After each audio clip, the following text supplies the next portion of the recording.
കാണുള്ളൂ. ഇതല്ലല്ലോ. താങ്കൾ പുറത്തു വന്നിട്ട് പറയുകയാണ്, ഞാൻ കോൺഗ്രസിൽ സംഘടനാ തലത്തിൽ പ്രവർത്തിച്ചോളാം, എനിക്ക് MLA-യും MP-യും ആകണ്ടെന്ന് സോണിയാഗാന്ധിയോട്. ഇപ്പോഴാണ് എനിക്ക് കൃത്യമായ രാഷ്ട്രീയ വീക്ഷണം കിട്ടിയത് എന്ന് BJP-യെ കണ്ടതിന് ശേഷം എന്നൊക്കെ പറയുമ്പോൾ കൺഫ്യൂഷൻ. രാഷ്ട്രീയ വീക്ഷണം കിട്ടിയതപ്പോഴല്ല, ഞാൻ അങ്ങനെ ഒരു സംഗതി പറഞ്ഞിട്ടില്ല. ഞാൻ പറഞ്ഞത് പ്രൈം മിനിസ്റ്റർ മോഡിയെ പറ്റിയിട്ടാണ്. മോഡിയെ ഞാൻ ഇപ്പോഴും as a prime minister of India, not as a BJP leader, as a prime minister of India മോഡിയെ ഞാൻ കാണുന്നത് ഇന്ത്യ കണ്ട ഏറ്റവും നല്ല ഒരു എക്സിക്യൂട്ടീവാണ്, chief executive of India. Kerala മുഖ്യമന്ത്രി പിണറായി വിജയനോ? താല്പര്യമില്ല എനിക്ക്. I'm very sorry about it. കാരണം പിണറായി വിജയൻ അദ്ദേഹം ഒരു പരാജയമാണെന്ന് വിശ്വസിക്കുന്ന ഒരാളാണ്. നരേന്ദ്രമോദിയിൽ അട്രാക്ട് ചെയ്യുന്ന കാര്യങ്ങൾ, അദ്ദേഹത്തിന്റെ പോളിസീസ്, എക്സിക്യൂഷൻ ഒരുപാടുണ്ടല്ലോ. അതൊന്നും എണ്ണിയാ തീരാത്തതാണ്.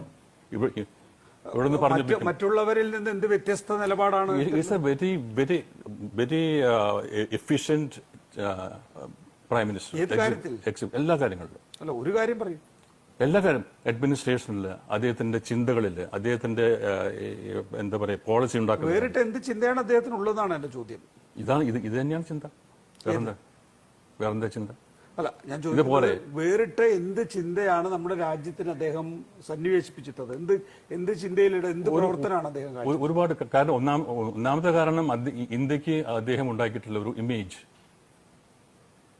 ഇന്ത്യക്ക് അദ്ദേഹം ഉണ്ടാക്കിയ ഇമേജ് എന്താണ്? അത് അല്ല, നമ്മൾ തമ്മിൽ ഡിഫർ ചെയ്യാൻ തന്നെയാണ് ഞാൻ ചോദിക്കുന്നത്. ജവഹർലാൽ നെഹ്റു, ഇന്ദിരാഗാന്ധിയോ ഇല്ലാത്ത, പോട്ടെ മൻമോഹൻ സിംഗോ കാണിച്ചിട്ടില്ലാത്ത മറ്റെന്താണ് വേറൊരു ഇമേജ്? എന്ത് ഇമേജ്?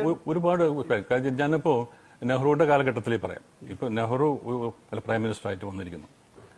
അപ്പോൾ ഒരുപാട് തെറ്റിദ്ധരിപ്പിക്കുന്ന രീതിയിലുള്ള ഹിസ്റ്ററി നമ്മുടെ പിന്നിലുണ്ട്. നമ്മുടെ അബൌട്ട് അവർ ഫ്രീഡം സ്ട്രഗിൾ, നമ്മുടെ ഇൻഡിപെൻഡൻസ് കിട്ടിയതിന്റെ സൈഡിൽ ജവഹർലാൽ നെഹ്റു ഇല്ലായിരുന്നെങ്കിൽ ഇന്ത്യ ഏതോ ഒരു പടുകുഴിയിലേക്ക് വീഴുന്നു വിശ്വസിക്കുന്ന ഒരാളാണ് ഞാൻ. ജവഹർലാൽ നെഹ്റു ഒക്കെ ആയിട്ടാണോ നരേന്ദ്രമോദിയെ താങ്കൾ? അതല്ല, ഞാൻ അങ്ങനെയല്ല വിശ്വസിക്കുന്നത്. ഞാൻ ഒരു താരതമ്യ പഠനം ചെയ്യുന്നതല്ല, ഇതെന്റെ അഭിപ്രായങ്ങളാണ്. അതായത് പിന്നെ നെഹ്റുവിന്റെ സോഷ്യലിസത്തിലുള്ള അദ്ദേഹത്തിന്റെ വിശ്വാസമാണ് 1991 വരെ ഇന്ത്യക്ക് ഒരു വികസനമില്ലാതെ പോയത്.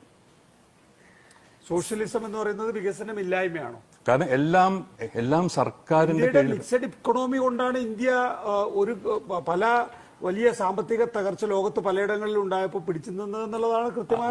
അല്ല, പിടിച്ചു നിന്നത് മൻമോഹൻ സിംഗ് വന്നതിന് ശേഷമാണ്. മൻമോഹൻ സിംഗ് 1991 അദ്ദേഹം ഫിനാൻസ് മിനിസ്റ്റർ ആയ സമയത്താണ് ഇന്ത്യയിൽ ലിബറലൈസേഷൻ, ഗ്ലോബലൈസേഷൻ ഒക്കെ വന്നത്. അതിനുശേഷമാണ് ലിബറലൈസേഷൻ എങ്ങനെയാണ് സാധ്യമായത് ശ്രീദേവൻ? ലിബറലൈസേഷൻ സാധ്യമാകുമ്പോൾ നമുക്കൊരു അടിസ്ഥാനം വേണമായിരുന്നു, അല്ലെ?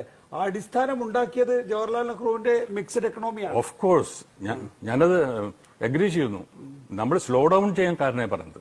നമുക്ക് പക്ഷെ അടിസ്ഥാനം ഉണ്ടായിരുന്നു. ബ്രേക്ക് റിലീസ് അതന്നെ അടിസ്ഥാനത്ത് വരില്ലല്ലോ. നമ്മളിൽ നിന്ന് വിഭജിക്കപ്പെട്ടു പോയിട്ടുള്ള രാജ്യങ്ങളെല്ലാം തന്നെ പാകിസ്ഥാനും ഫെയിൽഡ് നേഷനായി.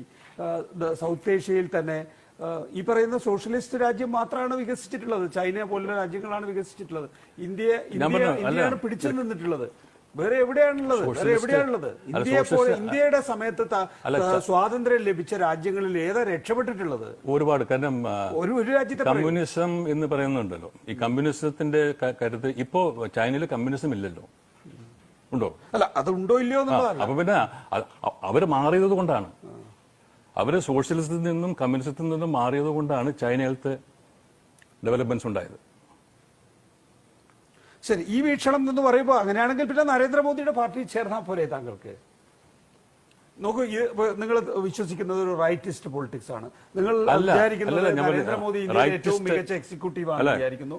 അങ്ങനെയാണെങ്കിൽ പിന്നെ എന്തുകൊണ്ട് താങ്കൾക്ക് ആ പാർട്ടിയിൽ ചേർന്നുകൂടാ? അതാണ് പറഞ്ഞത്, നമ്മൾ ഐഡിയോളജിക്കലായ ചേഞ്ചസ്. എന്താണ് ഐഡിയോളജി? താങ്കൾക്ക് അംഗീകരിക്കാത്തത് അവരുടെ ഹിന്ദുത്വവാദം. പിന്നെ എങ്ങനെയാണ് ആ പ്രധാനമന്ത്രിയെ താങ്കൾക്ക് അംഗീകരിക്കാൻ കഴിയുന്നത്?